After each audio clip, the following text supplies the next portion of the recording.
it's Mark from Sterling, Canada, and today we're out and we're at Escarpment Laboratories, and these people make yeast for mainly the beer producers, but also we can use that as well in what we do. And today I'm speaking with Angus, and we're going to have to talk about yeast and what he makes and what he puts into it. How you doing, Angus? Good, how are you? I'm doing great. Welcome. So we're here, nice facility, you know, and the smell, the aroma, it's what we live for. Yeah. So what is in your product? What makes your product? Because I see a lot of people talking about it, and you know, it's a fresh liquid yeast, which is kind of appealing. So let's go into it in a bit more detail. Sure. So yeast, as a lot of people know, is a unicellular fungus that is responsible for making the alcohol in the delicious beverages that we drink. And I think that a lot of people have started to realize in recent years that as the brewing industry grows, so the lay people have figured out that yeast is really important for flavor. Also, it's not just it's not just what produces booze. Right. It's also a driver of the styles of beer and the flavors that those styles of beer are known for. Yeah.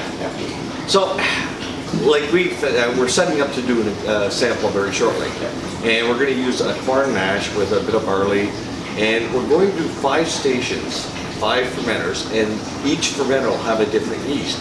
And I suspect that everything being the same, our flavor profile is going to change with each individual one, which, you know, as some of my viewers have seen in the past, I have not had great success. You know, I tried a few of the packages, the safe ale packages, and it was no fault of the yeast. In one, and you guys had seen it, in one where in order to keep the mash warm, I used an aquarium heater. Yep. You know, and it's great. It worked supposedly really good until it short-circuited and deep-fried every yeast that was in there. Yeah, they were cooked. Yeah. So I ended up having to repitch with just a straight bread yeast, which, you know, we use a lot of in you know, the guys at home. And the second time, once again, I'm experimenting with a brand new yeast, and it was an expensive brand. It had a really nice flavor profile with fruitiness and all that, which is what I was looking for in a straight barley mash. And once again, a new aquarium heater, and it short-circuited and electrified all the yeast. So now my fermenters now have electric wire on the outside. We're no longer going to deep fry the buggers. Great. That's really good to hear. It's interesting that you say that you use bread yeast. Sort of the basic common wisdom in my industry is that bread yeast isn't really all that alcohol tolerant. Like, do you get good alcohol? It isn't. As long as we start off with a specific gravity around 1.07. Okay, so we're not stressing them out too much. We do provide nutrients. Definitely check our pH. You know, the pH has to be exactly where we want. And the bread yeast is tolerating it really quite well in all the ones we've done so far. And we end up with about 12 to 14% ABV. Wow. That's impressive. So from a bread yeast, and I'm not going to say the brand. You guys have seen me use it, so. Rhyme with Leishman's? No, it starts with Mel. Lalamade, or however you pronounce it. Yeah, and it's been working really well. But the one thing is, everything we're doing, when we're doing a corn mash, like a bourbon style, or we're doing a barley, straight barley, which is what we want for a Scotch profile, that type of whiskey, we're still getting a similar flavor profile. Yeah, no matter what we're using for a base mash, what our grains are, we're still tasting that, you know, similarity between them. Yeah. So what we want to try now is to try and separate so we get different flavors, and that's why I'm here to see you today. Yeah. You know, and people do this all the time in the brewing industry, right? They'll take one wort, they'll split it up into 4 different smaller fermenters, pitch it every yeast, and see what comes out. Brewers do this all the time as part of their as part of their recipe development process, right? Great. If they're trying to decide which English strain they want to use in their porter, they'll brew a porter wort, put it in 4 different fermenters, and use 4 different English yeasts and figure out which one of them they like the most. But that's a fairly common practice. And it's really interesting to have you to say that you're doing it in the distilling also. Yeah, well, it's because, once again, we're trying to get the most of our mash. So we're not stopping our mash. We run it right down to, 0 if we can, 1.000. Yeah. I've gotten it at 9.99 a couple of times. So we're taking everything. There's no longer any sweetness left, and you sure don't want to drink it in a beer. No. But we throw it into the still column, and we do get our flavors that way. So once again, different distillers will go for different profiles. I prefer a drier profile. So once again, I have a 5-plate reflux column. It strips it out, the flavors out a little bit more, gives me a drier spirit. And I believe that's where, for me and for people like me, that's where our yeast is making the difference. And that's why I believe I'm getting a similar profile across different grains, is because that yeast is, influencing it so much. If I do a straight, and I've done it a few times, you guys have seen me do it, where I'll use just a straight pot still. It's a very heavy, thick flavor that we're getting, and sometimes too much, and we're having to run it through a carbon filter 10 times just to make it something drinkable. And once again, some people love that, I'm not a big fan of that. So I try to do it all in one shot, run it still, and get that final flavor I'm looking for. So, do you have any suggestions on? Okay, let's see. I've got a corn mash, and I'm going to add a little bit of barley to it. Now, I'm also going to play. So, actually, as you folks are just about to learn, I've got a 10 mash coming up. So I'm going to be running 10 different mashes, 2 mashes of 5. One is going to be varying the different types of yeast we're using, and then we're going to try using amylase in one. Instead of going with the malted barley or any type of malted grain that we're going to be using, we're going to, actually I just picked up today from BSG, and it's an amylase, alpha amylase, and a glucose amylase. Yep. So that gets us our higher and low strands, chops them up, and allows our yeast to have some fun with it. Yeah. But do you have any suggestions of what we should be looking at for like a corn? Let's go with corn. Yeah, so I mean, I know that a lot of bourbon producers in the States use what are traditionally English ale strains. Like a stout. Like you would use a stout or an ESB. And the beauty of these English things is that they produce these really aromatic, fruity compounds, and those compounds are very volatile, and they will get off gas when you're distilling, right? Yeah. So those will carry over into the distilled product. So you can get these sort of delicious, round, fruity flavors from the yeast, and have a final product that tastes sweet, even though there isn't a lot of sugar in the final product. Right. So you have these fruity flavors that we associate with sweetness that lend to a perceived sweetness in the final product.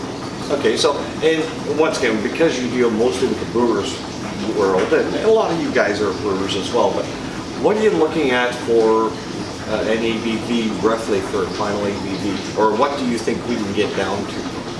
Oh, so in a distilled product, you should be able to get in the mash. In the mash. Yeah. So in the mash, you should be able to get at least 12%. Most brewers can get up to there. Good. So that's reasonable. Yeah. I mean, a little more volume that we make just to get that down, that's fine. Yeah, yeah. You know, I mean, some of them will crap out around like 10%, but like if they've got enough nutrient and sugar, they should be able to, you know, tolerate. yeah, and you guys have seen me talk about nutrients many times. You know, it's a very important factor to the yeast. And your temperature as well. Try not to electrocute the poor suckers. You really do have to baby them. Like you have to make sure there's a nice, big, healthy population to start with. You have to oxygenate your work very well. You need to give them lots of nutrients so that the sugar reserves aren't so that they can adequately use the sugars that they're right. The conversion. Yeah. But so long as you pamper the yeast, they should be able to. Oh, that's excellent. That's excellent. Yeah. You know, and we have we have a jar of yeast here a second ago. Oh yeah, we Where'd have that the Erlenmeyer flask here.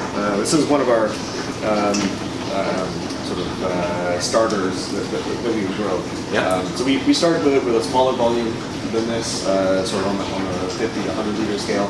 We grow it then into here, and then we take this and we put it into one of our larger vessels, and then that goes into one of our large tanks. Right, and we've seen some large tanks out there. Well, we're not going to take any videotape out there, but we've got, that's the process that we don't want to share. We've got 1,000 liter tanks that we use to make yeast. Right. So typically, what would you feel be the best way of starting it?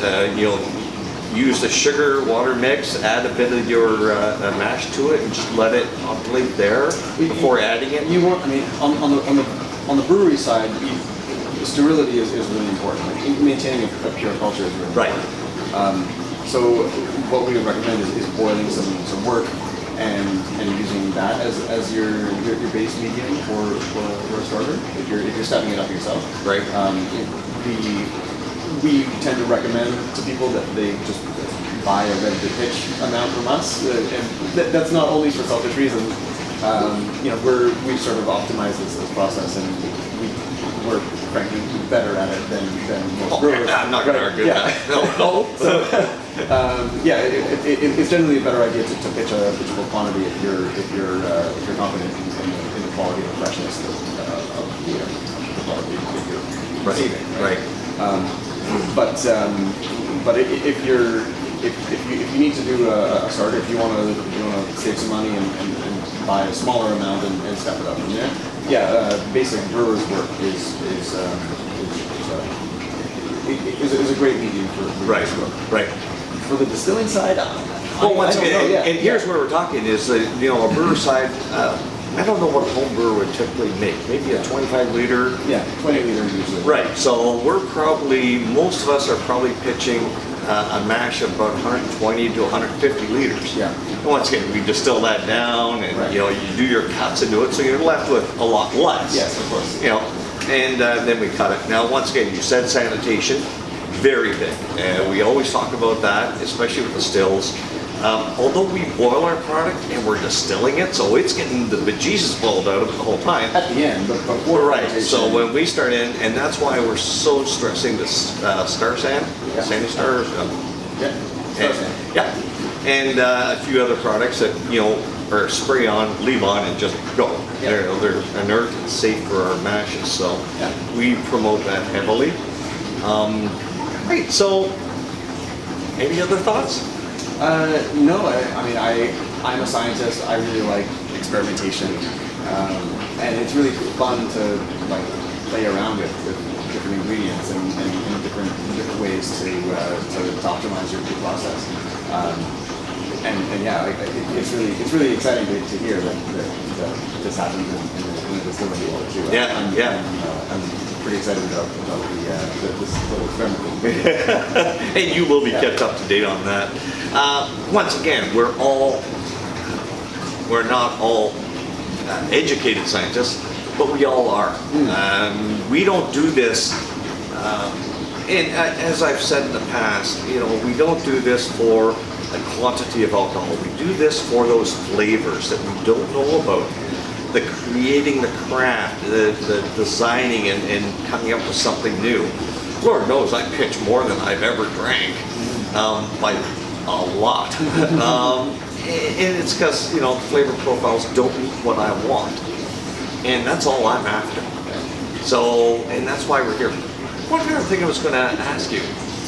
You know, it wasn't that long ago I went off to a craft brewery, and I do love the craft breweries, and you know, I never get a full glass. I always get the little they call them flights, the little samples.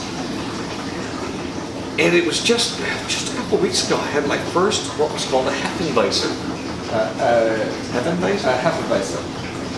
Unbelievable. Yeah. You know, it's just a new experience for me.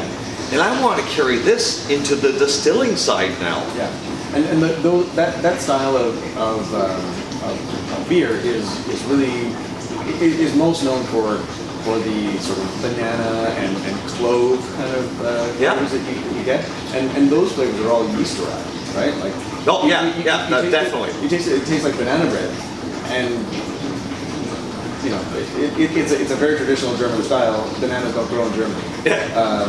All of those flavors are derived from the yeast, and it's really interesting how the yeast can drive that style. It was unbelievable when I had it, and it's now my new favorite. Hefeweizen is one of those styles of beer that is so heavily dependent on the yeast. Hefe actually means yeast in German. Oh, okay. So and Weizen is wheat. So it's yeast wheat. It's a yeasty wheat beer.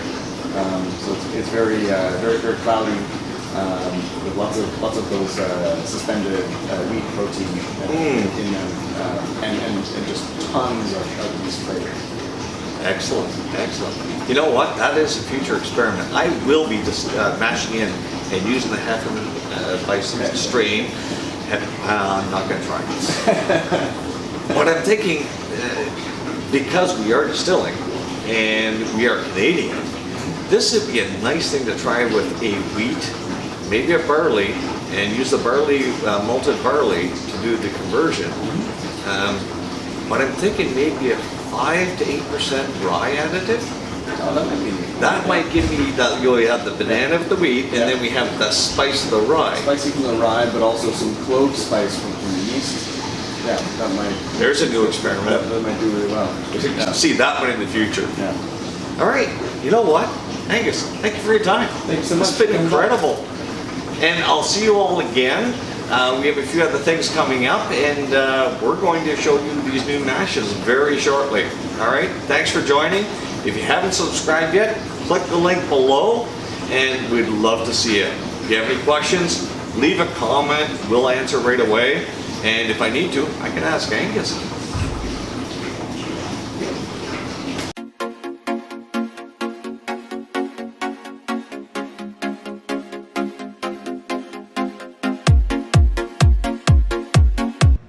Hello everyone, and you just watched a video that we did from Escarpment Labs, which is a yeast manufacturing facility in Guelph, Ontario. And that one was actually recorded quite some time ago, and that was done on the SLR camera, the high quality camera.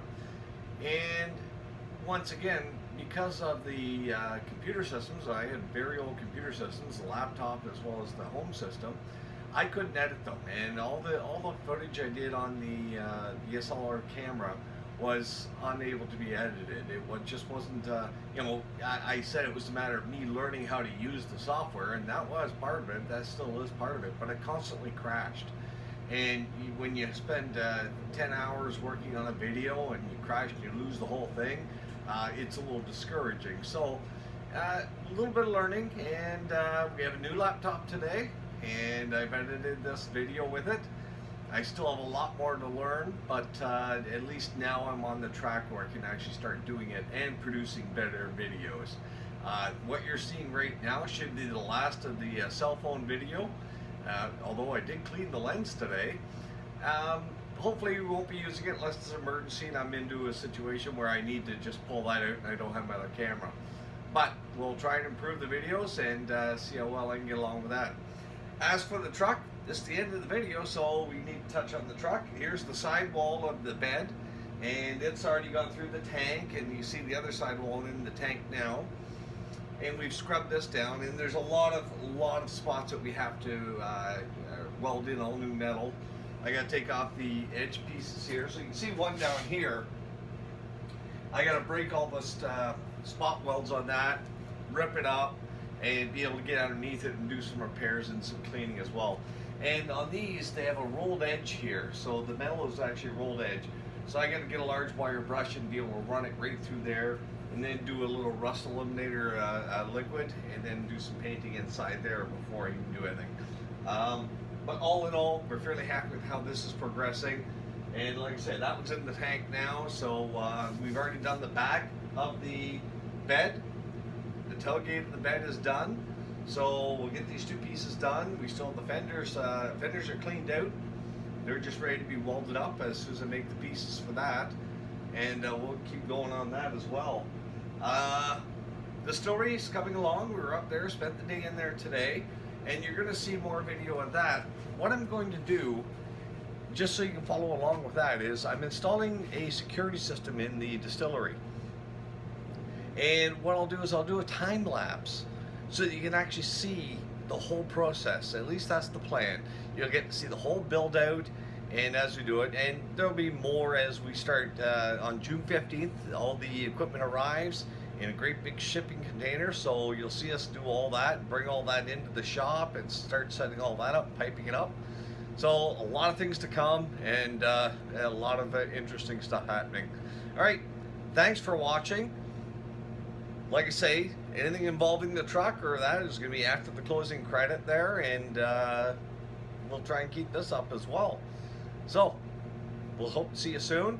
And what I'm going to be doing is I do have a lot of footage. I moved from the old laptop to the new one, and I'm going to go through, try to find all that and get that through the process and start posting up a lot of that old footage. So I'm sorry if the footage seems a little scrambled from one place to another. Hope you can put up with that until I get back onto track. But this will be me learning and improving, and hopefully making everything better. All right, take care. We'll see you soon.